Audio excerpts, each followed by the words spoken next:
নমস্কাৰ মই মজিদ বন্ধুসকল বলগতা চাওক আজি 9টা গুৰুত্বপূৰ্ণ খবৰ। প্ৰথমটো খবৰ, ভূগৰ্ভত তেল আৰু খনিজ পদাৰ্থ পোৱাৰ সম্ভাৱনা থকা অসমৰ ভিন্ন স্থানত চলিব তেল বিচাৰি খনন। কেবিনেট বৈঠকৰ অন্তত এই বৃহৎ ঘোষণা মুখ্যমন্ত্ৰী হিমন্ত বিশ্ব শৰ্মাৰ।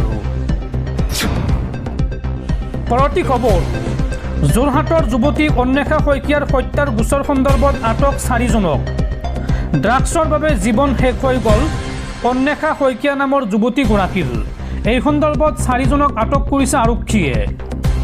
অন্বেষাক চিকিৎসালয়লৈ নিয়া কিশোৰী বান্ধৱীক আটক। লগতে আটক কৰা হৈছে মূল অভিযুক্ত আৰিয়ানৰ মাতৃ ঝৰ্ণা গোস্বামীক। অৰ্পিতা আৰু খুচি নামৰ আন 2 যুৱতীকো আটক আৰক্ষীৰ। গৌৰী এনক্লেভৰ নিশাৰ পাৰ্টিত দুও উপস্থিত থকাৰ অভিযোগ। আৰু বৰ্তমান চাৰিওফালে সোধা পোছা অব্যাহত ৰাখিছে যোৰহাট আৰক্ষীয়ে। পৰৱৰ্তী খবৰ, মক্কাত উমৰা হজ কৰিবলৈ গৈ মৃত্যু অসমৰ আলহাজ জয়ান আলীৰ। ছৌদি আৰবৰ এখন চিকিৎসালয়ত মৃত্যুক সাৱটি ল'লে হাজোৰ বৰচুলিৰ নিবাসী তথা অৱসৰপ্ৰাপ্ত BDO আলহাজ জয়ান আলীয়ে। জয়ান আলীৰ মৃত্যুত এতিয়া সমগ্ৰ হাজো অঞ্চলত শোকৰ ছাঁ। দৰ্শকসকল আৰু বহুতো গুৰুত্বপূৰ্ণ খবৰ আছে।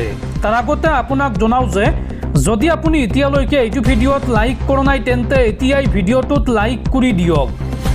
আৰু এনেকুৱা ধৰণৰ ভিডিঅ'সমূহ নিতৌ চাবলৈ চেনেলটো ছাবস্ক্ৰাইব কৰি কাষত থকা বেল আইকনটো প্ৰেছ কৰি ৰাখক। পৰৱৰ্তী খবৰ, মুখ্যমন্ত্ৰীক হত্যাৰ ভাবুকি দিয়া লোকজন নাৰায়ণ দাস বুলি অপপ্ৰচাৰ চলোৱা মুকছিদুৰ ৰহমানক গ্ৰেপ্তাৰ আৰক্ষীৰ। মুকছিদুৰ ৰহমানৰ ঘৰ মৰিগাঁৱৰ ভোৰাগাঁৱৰ বেতনিত।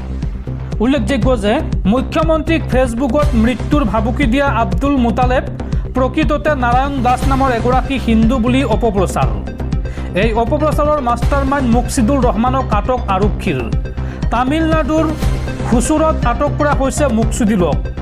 তামিলনাডু আৰক্ষীৰ সহায়ত অসম আৰক্ষীয়ে আটক কৰিছে মুকছিদুৰ ৰহমানক। পৰৱৰ্তী খবৰ, বৰাকত থকা সচিবালয়ৰ নাম সলনি। মিনি সচিবালয়ৰ পৰিৱৰ্তে এতিয়াৰ পৰা জনা যাব অসম সচিবালয় বৰাক উপত্যকা। 59টা বিভাগৰ ভিতৰত 32টা বিভাগ পৰিচালিত হ'ব এই সচিবালয়ৰ পৰা। কেবিনেট বৈঠকৰ অন্তত এই ঘোষণা মুখ্যমন্ত্ৰী হিমন্ত বিশ্ব শৰ্মাৰ। পৰৱৰ্তী খবৰ, বিমানেৰে সংযোগ হ'ব নদীদ্বীপ মাজুলী। বিমানবন্দৰ নিৰ্মাণৰ বাবে জেংৰাইমুখ আৰু কমলাবাৰী অঞ্চলত ভূমিৰ জৰীপ। জিলা আয়ুক্ত আৰু বিভাগীয় মুৰব্বীৰ উপস্থিতিত AAR যুটীয়া পৰিদৰ্শন। পৰৱৰ্তী খবৰ, গুৱাহাটী টাউন ক্লাবৰ ঐতিহাসিক পদক্ষেপ। ঈশ্বৰপুত্ৰ জুবিন গাৰ্গৰ নামেৰে নামাকৰণ কৰা হ'ল ফুলুংস্থিত ফুটবল একাডেমীৰ পেভিলিয়নৰ নাম। পৰৱৰ্তী খবৰ, অসমৰ বান পীড়িতলৈ বুক মাই শ্ব'ৰ 51 লাখ টকাৰ সাহায্য। বান পীড়িতৰ সাহায্য আৰু পুনৰ্বাসনৰ বাবে আগবঢ়ায় এই সাহায্য। আৰু ইয়াৰ পিছতে মুখ্যমন্ত্ৰী হিমন্ত বিশ্ব শৰ্মাই বুক মাই শ্ব'ক জনালে কৃতজ্ঞতা। পৰৱৰ্তী খবৰ, উচ্চতম ন্যায়ালয়ৰ গুৰুত্বপূৰ্ণ ৰায়দান। কোনো ৰাজ্যই হাতীৰ পৰম্পৰাগত পথ অৰ্থাৎ হাতী কৰিডৰ বন্ধ কৰিব নোৱাৰিব। হাতীৰ চলাচলৰ পথত বাধা সৃষ্টি কৰাটো হাতী মানুহৰ সংঘাতৰ মাজৰ স্থায়ী সমাধান নহয়। এই নিৰ্দেশনা দেশৰ উচ্চতম ন্যায়ালয়ৰ। পৰৱৰ্তী খবৰ, সমবায় পঞ্জীয়নৰ ক্ষেত্ৰত শিথিলতা ৰাজ্য চৰকাৰৰ। এতিয়াৰ পৰা অনলাইন ব্যৱস্থাৰে হ'ব সমবায় পঞ্জীয়ন। 30 দিনৰ ভিতৰত পঞ্জীয়ন হ'ব সমবায়সমূহ। আৰু গো পালন সমবায় এদিনতে পঞ্জীয়ন হ'ব। কেবিনেট বৈঠকৰ অন্তত এই ঘোষণা মুখ্যমন্ত্ৰী হিমন্ত বিশ্ব শৰ্মাৰ। পৰৱৰ্তী খবৰ, ইৰাণ আমেৰিকাৰ যুদ্ধক লৈ অসহায় স্বীকাৰোক্তি আমেৰিকাৰ ৰাষ্ট্ৰপতি ডোনাল্ড ট্ৰাম্পৰ।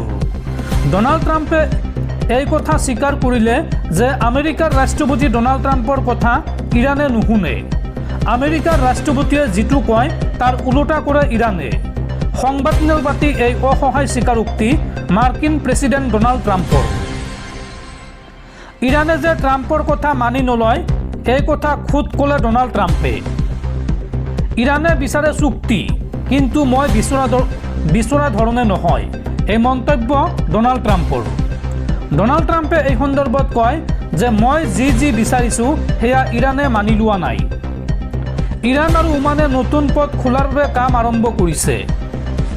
ইৰাণ আৰু ওমানে হৰমুজ নিজৰ নিয়ন্ত্ৰণলৈ অনাৰ বাবে কৌশলী স্থিতি লৈছে। ইৰাণক কেতিয়াও পৰমাণু অস্ত্ৰ ল'বলৈ নিদিওঁ। ইৰাণক পৰমাণু অস্ত্ৰ লোৱাত বাধা দিয়াটো আমেৰিকাৰ দায়িত্ব। কেতিয়াও ইৰাণে পৰমাণু অস্ত্ৰ ব্যৱহাৰ বা নিৰ্মাণ কৰিব নোৱাৰিব। আমেৰিকাই বৰ্তমান হৰমুজ পথ নিজৰ নিয়ন্ত্ৰণত ৰাখিছে। হোৱাইট হাউচৰ এক সংবাদমেলত এই মন্তব্য আমেৰিকাৰ ৰাষ্ট্ৰপতি ডনাল্ড ট্ৰাম্পৰ। পৰৱৰ্তী খবৰ, সাৱধান ৰাজ্যবাসী, ৰাজ্যত পুনৰ বতৰৰ ল'ব কাল ৰূপ। অহা 22 আগষ্টলৈকে ৰাজ্যত হ'ব প্ৰচণ্ড ধুমুহা বৰষুণ আৰু এই সন্দৰ্ভত ৰাজ্যৰ 23খন জিলাত এলাৰ্ট জাৰি বতৰ বিজ্ঞান কেন্দ্ৰৰ। অহা 22 আগষ্টলৈকে ৰাজ্যৰ 23খন জিলাত প্ৰচণ্ড বৰষুণৰ এলাৰ্ট জাৰি বতৰ বিজ্ঞান কেন্দ্ৰৰ। গুৱাহাটী মহানগৰীত হঠাৎ ধুমুহা বৰষুণ। অসমৰ কোন জিলাত এলাৰ্ট জাৰি কৰা হৈছে চাওঁ আহক। কোকৰাঝাৰ, চিৰাং, বঙাইগাঁও এইসমূহ জিলাত জাৰি কৰা হৈছে এলাৰ্ট। আপুনি অসমৰ কোনখন জিলাৰ পৰা ভিডিঅ'টো চাই আছে কমেণ্টত জনাওক। লগতে এলাৰ্ট জাৰি কৰা হৈছে গোৱালপাৰা, বৰপেটা, নলবাৰী, কামৰূপ গ্ৰাম্য, কামৰূপ মহানগৰ, দৰং, মৰিগাঁও, নগাঁও, হোজাই, পশ্চিম কাৰ্বি আংলং, গোলাঘাট, ডিব্ৰুগড়, তিনিচুকীয়া, ডিমা হাছাও, শ্ৰীভূমি, হাইলাকান্দি আৰু কাছাৰত জাৰি কৰা হৈছে য়েল্লো এলাৰ্ট।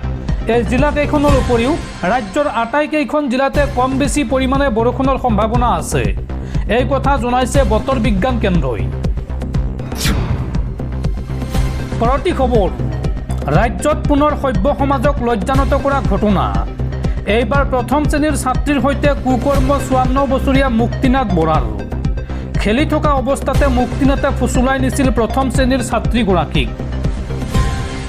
প্ৰথম শ্ৰেণীৰ ছাত্ৰীৰ সৈতে এইবাৰ কুকৰ্ম 54 বছৰীয়া মুক্তিনাথ বৰাৰ। উজনি অসমৰ আমগুৰিৰ মৰা বজাৰত সংঘটিত হৈছে এই লজ্জাজনক ঘটনা। খেলি থকা অৱস্থাতে শিশুটিক ফুচুলাই নিছিল মুক্তিনাথে আৰু মুক্তিনাথে কুকৰ্ম কৰাৰ চেষ্টা কৰিছিল প্ৰথম শ্ৰেণীৰ ছাত্ৰীগৰাকীৰ সৈতে। ছাত্ৰীগৰাকীয়ে সমস্ত বিৱৰণ দিয়া মাতৃৰ আগত আৰু এই ঘটনা জনাৰ পিছতে আমগুৰি আৰক্ষী থানাত এজাহাৰ দাখিল কৰে পৰিয়ালে। আমগুৰি আৰক্ষীয়ে তাৎক্ষণিকভাৱে অভিযান চলাই কৰায়ত্ব কৰে লম্পট মুক্তিনাথ বৰাক। গোচৰ ৰুজু হোৱাৰ পিছতে মুক্তিনাথ বৰাক প্ৰেৰণ কৰা হয় জেল হাজতলৈ। পৰৱৰ্তী খবৰ, মুখ্যমন্ত্ৰীক লগ পালে সুৰ সলনি হৈ যায় বিধায়ক অখিল গগৈৰ। কেতিয়াবা ছাৰ কেতিয়াবা তই।